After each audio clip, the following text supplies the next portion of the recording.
সৎমা তরি নয়নাকে প্রচন্ড জোরে আঘাত করে মাটিতে ফেলে দিল। সাথে সাথে নয়নার মাথা ফেটে রক্ত বেরোলো। আচমকা এমন এক ঘটনা ঘটে যাওয়াতে তরি ভয় পেয়ে গেল। এখন কি করব? ওর বাবা তো যে কোনো সময় চলে আসবে। এখন যদি মেয়ের এই অবস্থা দেখে তাহলে তো আমাকে খুনির অপবাদ দিবে। তার চাইতে ভালো একে আমি এক্ষুনি পাশের জঙ্গলে ফেলে দিয়ে আসি। ওখানে জন্তু জানোয়ার একে ছিঁড়ে খাবে, মানে আপদটাও বিদায় হবে।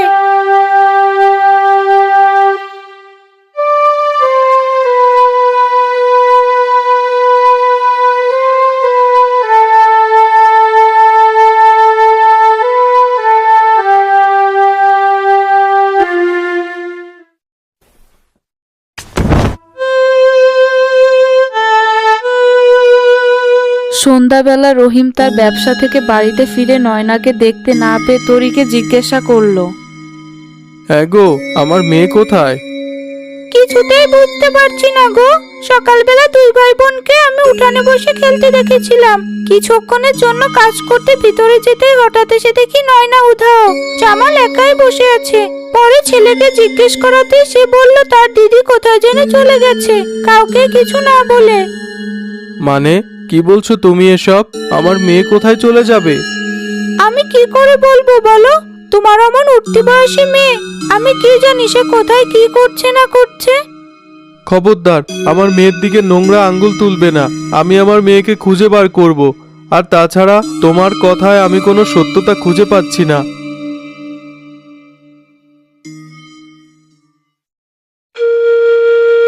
ওদিকে জঙ্গলে পড়ে থাকার সময় নয়নাকে খুঁজে পায় এক মস্ত বড় কালনাগিনী।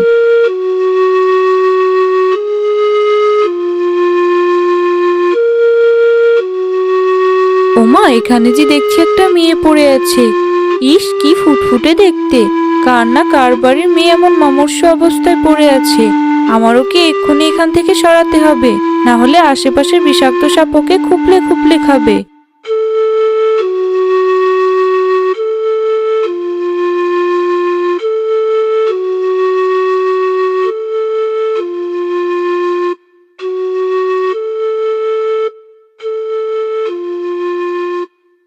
কালনাগিনী নয়নাকে তার গুহায় নিয়ে গেল।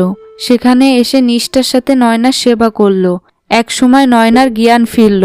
জ্ঞান ফিরতে এসে ভীত হয়ে উঠে বসে কালনাগিনীকে বলল, আমি কোথায় এসেছি? কি হয়েছিল আমার? আর আপনি কে?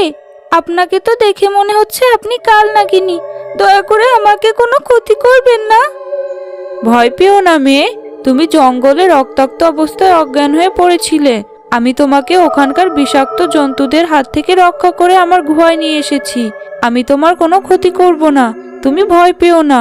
তোমার কি হয়েছিল আমাকে সব সত্যি করে বলো তো।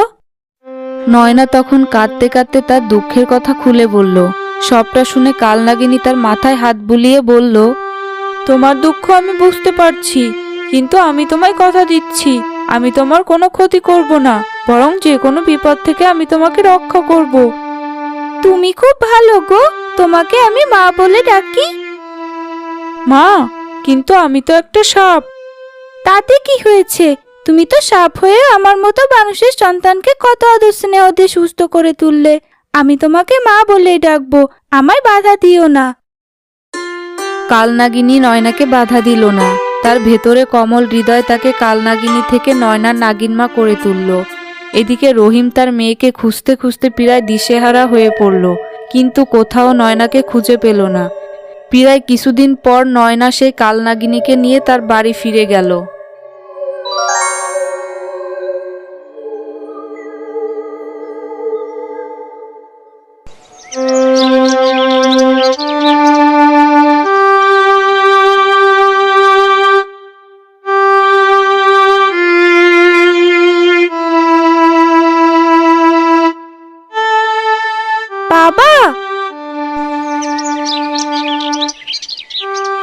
মা নয়না, তুই এতদিন কোথায় ছিলি মা?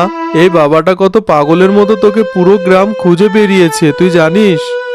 আমি এতদিন আমার এই মায়ের কাছে ছিলাম বাবা।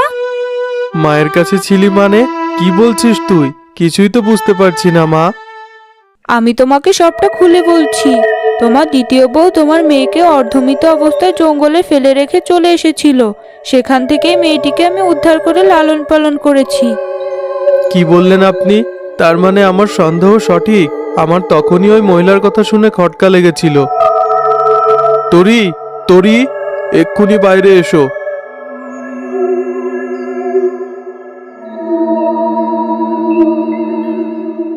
কি হয়েছে? কি ষাঁড়ের মতো চেঁচাচ্ছ কেন?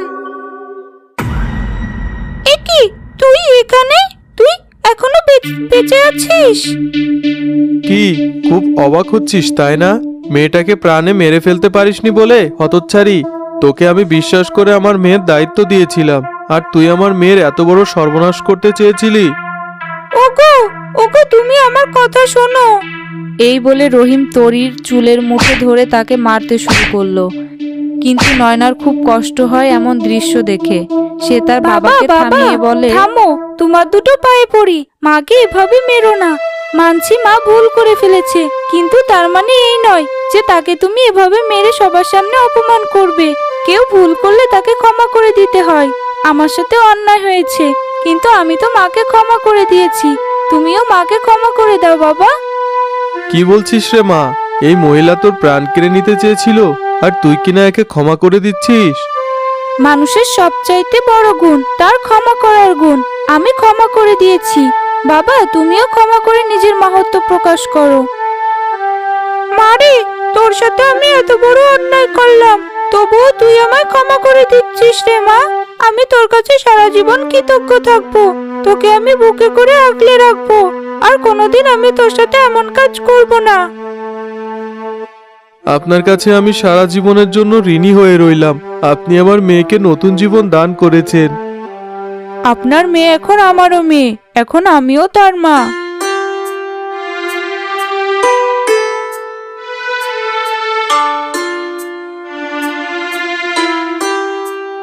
তুমি এখন এসো মা, আমি আবারও তোমার সাথে দেখা করব। আমি তোর জন্য অপেক্ষা করব রে মা। যখনই সময় হবে, যখনই এই মায়ের কথা মনে পড়বে, তখনই আমার কাছে চলে আসিস।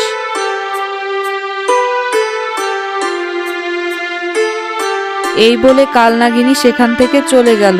নয়না আবারও তার আগের পরিবার ফিরে পেল। মা, বাবা, ভাই নিয়ে সে সুখে শান্তিতে দিন কাটাতে লাগলো।